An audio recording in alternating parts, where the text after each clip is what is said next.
Hi everybody, Mrs Wilkinson here.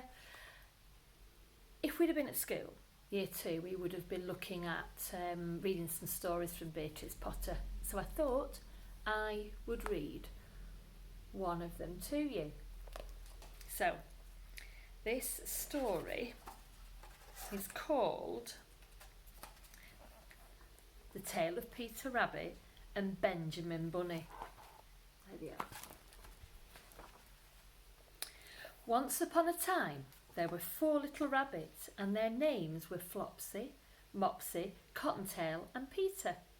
They lived with their mother in a sandbank underneath the root of a very big fir tree. "Now then," said Mrs Rabbit one morning to her children, "you may go into the fields or down the lane, but don't go into Mr McGregor's garden. Your father had an accident there. He was put in a pie by Mr McGregor. Run along now and don't get into mischief. I'm going out," said Mrs Rabbit. She then took her basket and umbrella and went through the wood to the baker. Flopsy, Mopsy and Cottontail, who were very good little bunnies, went down the lane to gather blackberries. There they are. But Peter, he was very naughty, ran off towards Mr McGregor's garden.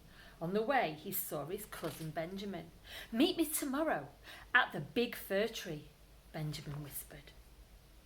Peter squeezed under the gate into Mr McGregor's garden. "Mama will never find out," he said to himself. First he ate some lettuces and some French beans, and then he ate some radishes. "My favourite," he said happily. "I can't wait to tell Benjamin." I think I know what his favourite might be. Peter ate so many radishes that he began to feel rather sick. "Oh," he groaned, "I'd better find a little bit of parsley." And off he went to search for some. But whom do you think he should meet round the end of a cucumber frame? "Oh, help!" gasped Peter. "It's Mr McGregor." Mr McGregor was planting out young cabbages, but he jumped up and was soon after Peter in no time, shouting, "Stop, thief!" Peter was most dreadfully frightened. He rushed all over the garden, for he had forgotten the way back to the gate. He had lost his shoes and he ran faster on all 4s. Indeed, Peter might have got away altogether if he had not run into a gooseberry net. "Hurry, Peter, hurry!" urged some friendly sparrows. "Mr McGregor's coming, quick, you must keep trying." "It's no use," sobbed Peter, trying to struggle free. "My brass buttons are all caught up." Oh dear. He's got himself in some trouble there, hasn't he? Mr McGregor came up with a sieve, which he intended to pop on top of Peter, but Peter wriggled free, leaving his jacket behind him. He rushed into the tool shed and jumped into a watering can. It would have been a beautiful thing to hide in if it had not had so much water in it. Oh look, and there's Mr McGregor. He's waiting at the door. He doesn't look very happy. "Come on out, you wee beastie. I know you're in here somewhere," muttered Mr McGregor, searching for Peter under the flower pots. Suddenly Peter sneezed. "Achoo!" And Mr McGregor was after him in no time. Peter jumped out of a window and ran off. Peter was quite lost. He found a door in a wall, but it was locked, and there was no room for a fat little rabbit to squeeze underneath. He saw a little old mouse carrying peas to her family. "If you please, ma'am, can you please show me the way to the gate?" he asked. Was all she could mumble in reply. "Oh, but which way?" asked Peter sadly, and he began to cry.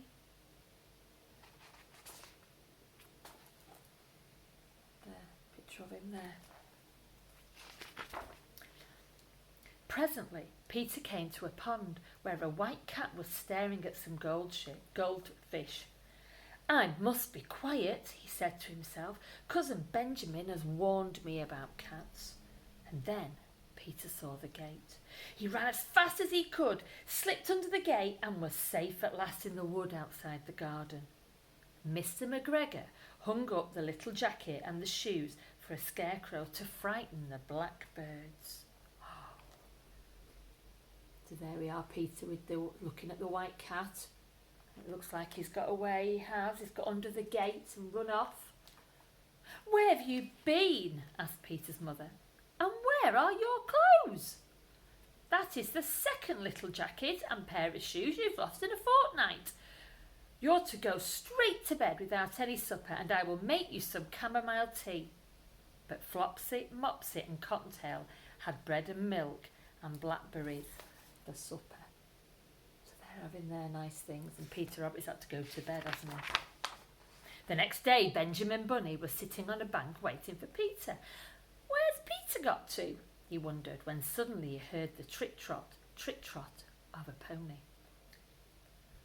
"Well, what luck!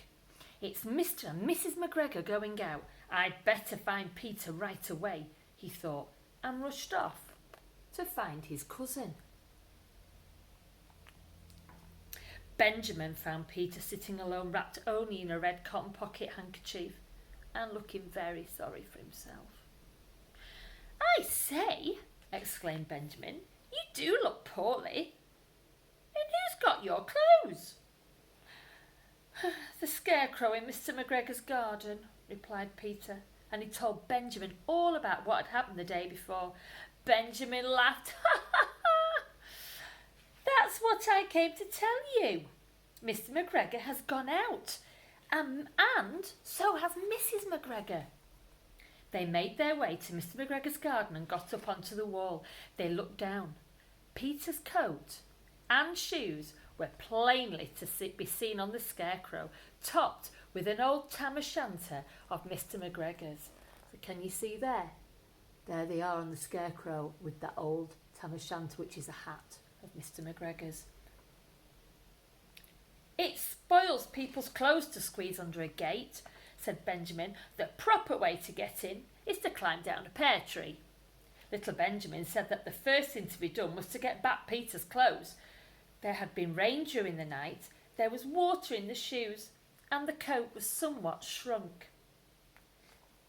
"We can use the handkerchief to carry onions as a present for Aunt," said Benjamin as they gathered the bundle together.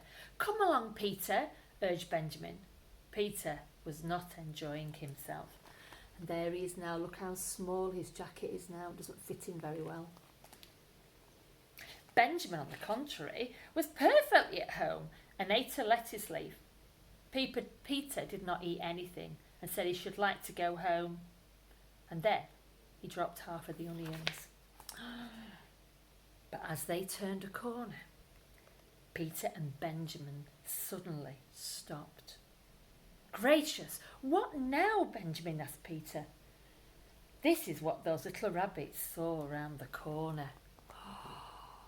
Uh-oh, a big cat.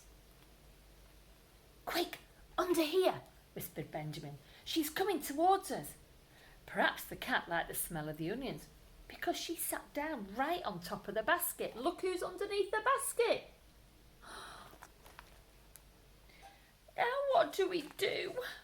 sobbed Peter miserably. "She'll have to go in for a supper soon," said Benjamin hopefully. But the cat just slept on the basket for 5 hours. Mrs. Rabbit was getting very anxious. "Mr. Bouncer, have you seen my son, Peter? He's been missing all day." "Benjamin has taken himself off too," replied Benjamin's father. "Leave it to me, ma'am. I think I know where the young rascals have got to. And if I'm right—" "Father!" shouted Benjamin from beneath the basket. The cat looked up and saw Mr. Bouncer prancing along the top of the wall. Mr. Bouncer had no opinion whatsoever of cats, and he kicked her into the greenhouse, and he locked the door. So there she is. Cat's now locked in the greenhouse. Mr. Bouncer pulled Benjamin from beneath the basket. "Benjamin first, I think, then Peter. Off home with you now." Then Mr Bouncer took the handkerchiefs of onions and marched those two naughty rabbits all the way home. He doesn't look very happy with them, does he? I think he's a bit cross with them. When Peter got home, his sisters rushed to greet him. "Well, at least you found your jacket and shoes, Peter," said Mrs Rabbit, relieved to see her son home safely. "There now, my dears," she added, "all's well that ends well. But Peter, please let that be a lesson to you." And there we are now. They're all nice and happy at home in front of the fire, nice and warm. No Mr McGregor anywhere. And they're all happy.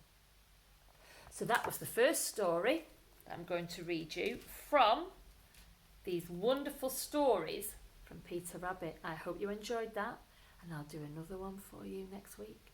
Okay, bye-bye everybody. Bye.